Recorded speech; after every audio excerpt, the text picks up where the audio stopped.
Magandang araw po sa inyo mga boss, mga ma'am, mga sir.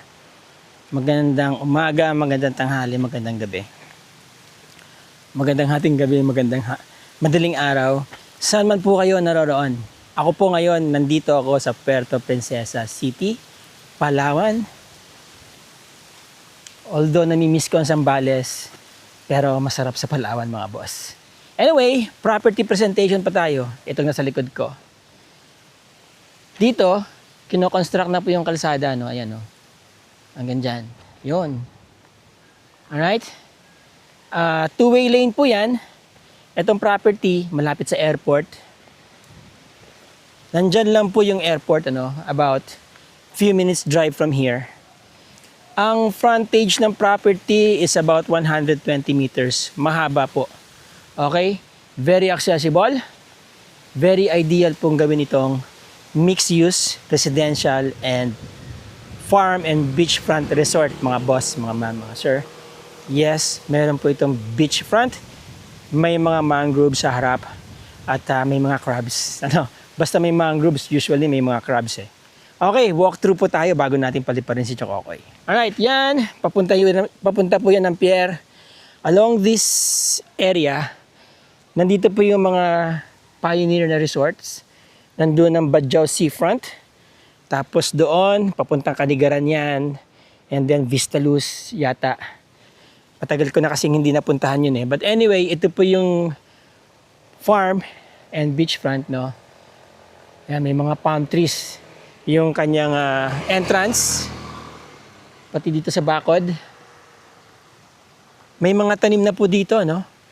Tapos, presko mga boss, mga ma'am, mga sir. Diretso lang po yung beachfront. May mga punong kahoy doon, di ba? Kita nyo naman, napaka-green, ano? Kung naririnig yung ihip ng hangin, ang ganda. And then, dito, may open area. So, marami kayong pwedeng gawin dyan. Okay? 2.4 or 24,719 ang size ng property.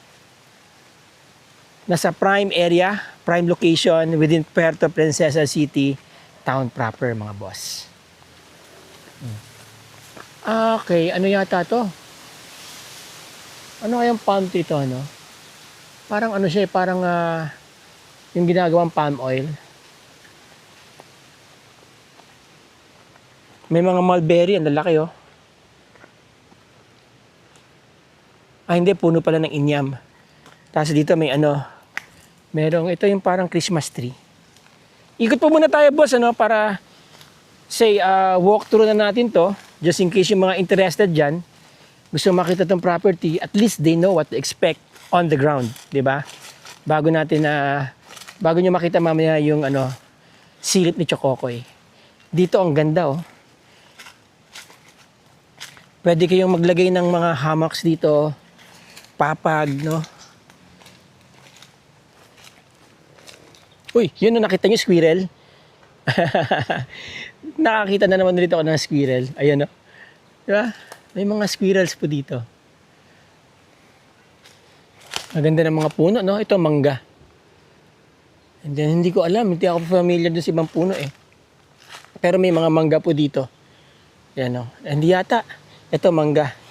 Pero ito, hindi ko alam kung anong puno yan.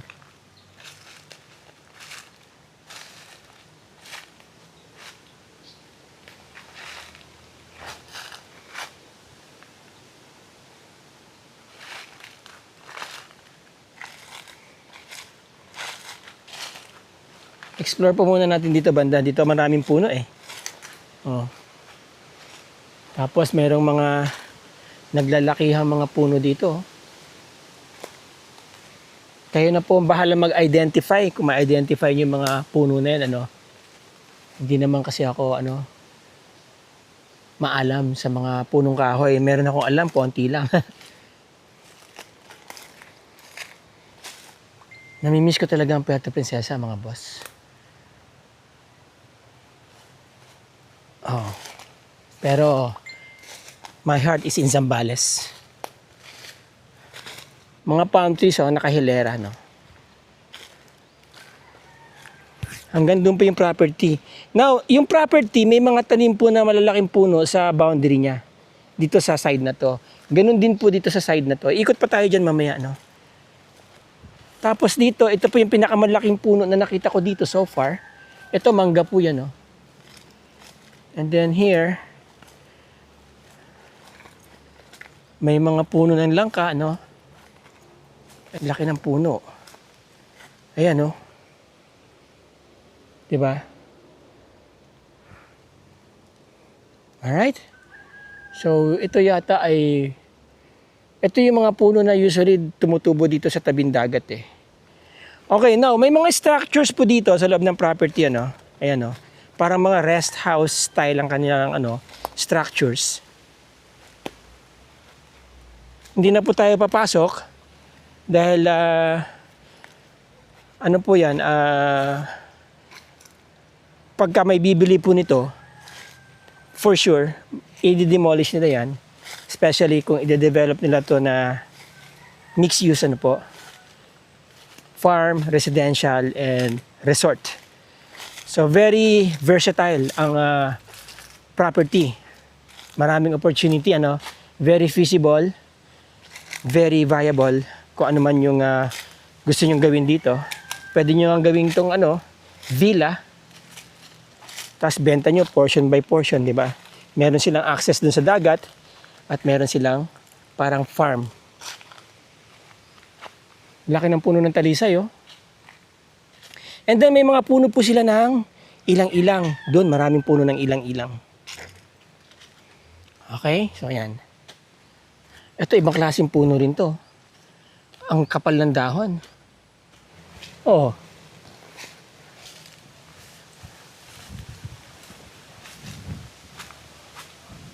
Ang sarap dito sa ilalim, ang lilim.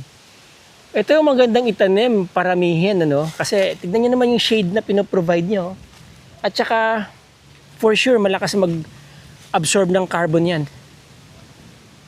And then, pareho yata sila ng puno na to. No? Yan ang dahon niya, mga boss, oh. Paki-identify nyo na lang po. Wala talaga ako masyadong alam sa mga puno. Pero gandang-ganda ako sa kanila. Kahit na anong klase pa sila, basta puno. Alright, so dito may bakod. Meron po kasing katabing resort yan dyan. Itong gilid niya, as you see, puro mahoganis po ang tanim, no? And then may mga pinya. Ayan, no? Mga pinya. Mulberries, no? Ito, Chico. So, alam nyo, very ideal din tong gawing ano, permaculture farm, 'di ba? Parang food forest siya, mini food forest. Ito, may ganito na naman puno dito, oh. Ano kayang puno to? Kamagong? Well, ang kapal ng dahon, eh, oh. Tsaka pag nasa ilalim kayo, ang sarap ng simoy ng hangin. I mean, ang lamig ng simoy ng hangin. Tama ba ako? Simoy, malamig. Or ang lamig ng ihip ng hangin, di ba? Okay, now, may nakikita po akong ano dito, isa, dalawa, tatlong structures, no? Mga bahay. Tsaka mga aso.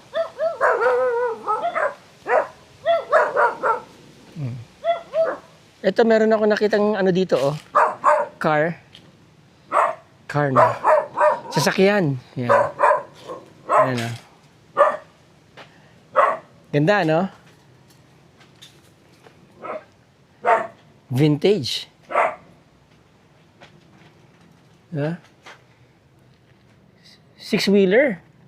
May dalawang gulong sa likod. Oh. Parang amphibious, eh, no? Sutrak.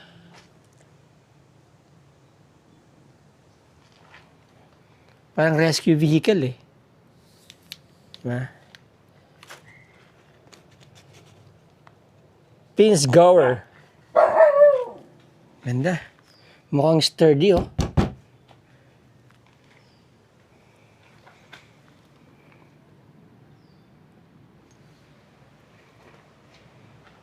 Diba? Ang sarap i-ano nito, ang sarap i-recondition nito. Very unique, no? Tignan mo yung pintuan niya, oh. Parang bulletproof yung sasakyan, eh. Diba? Alright, so let's move on.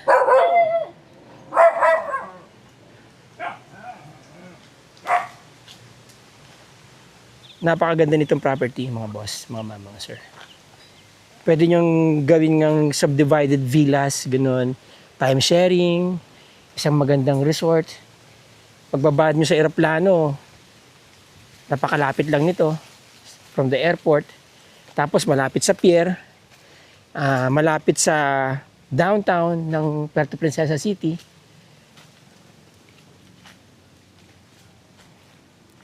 Meron dito mga bahay, ano. Ito puro ilang-ilang po yan.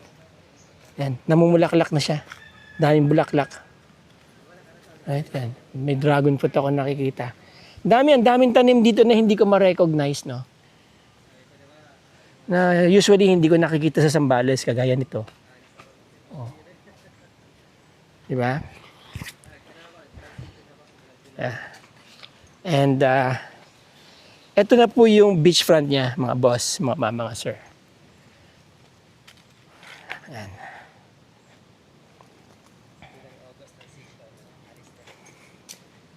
Ano pong mangga to? Wani? Mga imported kasi yan. Kasi puro imported yung nakatanim ng mga mangga rito. Puro imported, yung malalaki po. May malalaki, may mga Kulay pula. tapos may bilog. Ayun, mga imported na yung mga mangga na katanim dito. O, mga apple mango, yung mga kakaiba, no? Alright. Dito, yan. Ito na po yung boundary ng property, halos dito na eh. Okay, pero syempre, ito, pag high tide, nandiyan po yung dagat. No, umaabot dyan yung dagat. Tapos, beyond that, yun na po yung white sand. Hindi na po tayo bababa dyan, ano? Papasilip na lang natin kay Chococo yan. Maraming nyug dito. Sa loob pa rin po yan ng property. May malaking puno ng nara.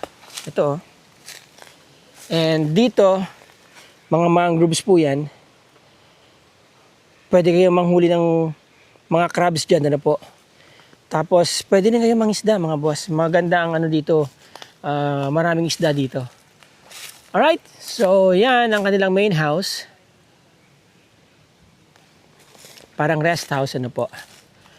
Okay, so bago tayo pumunta sa technicals, sa further description ng property, pasilip po natin kay Chococoy.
Alright, so there you go mga boss, mga sir. Again, ang property is 24,917 square meters. Ano po? So, roughly 2.5 hectares. May beachfront, accessible by concrete road, malapit po sa airport, about 3 minutes to the airport, and then malapit din po sa pier, and practically nasa ano po siya, nasa heart ng Puerto Princesa City. Ano po? Ang lane po na ito is marami din po itong mga pioneer ng mga resorts dito way back 1990s pa, like the Badjao Seafront. Ano po, matagal na yan.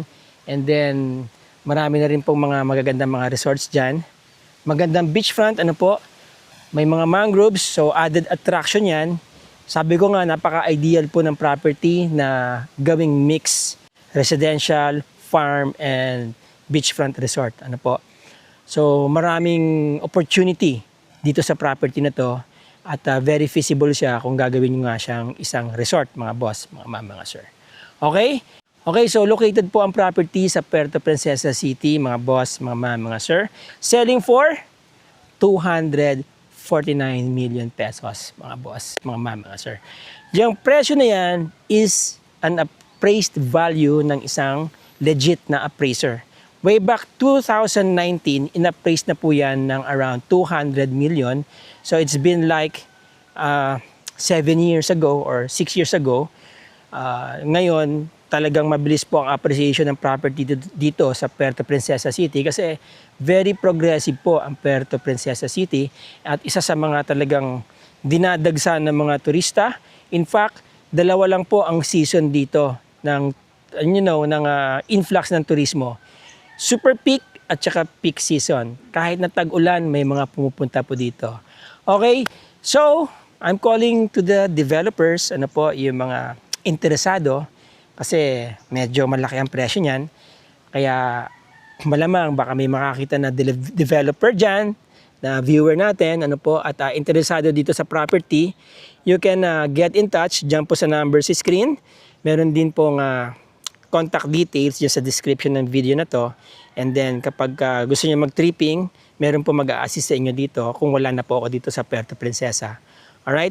Direkta niyo po makakausap yung may-ari. Mga boss, mga sir, clean title po yan. Nakapangalan sa isang corporation, family corporation. Meron lang silang isang representative as their signatory, mga boss, mga sir. Okay? 24,917, frontage is around 120 meters. Diretso po yan. Mahaba yung property.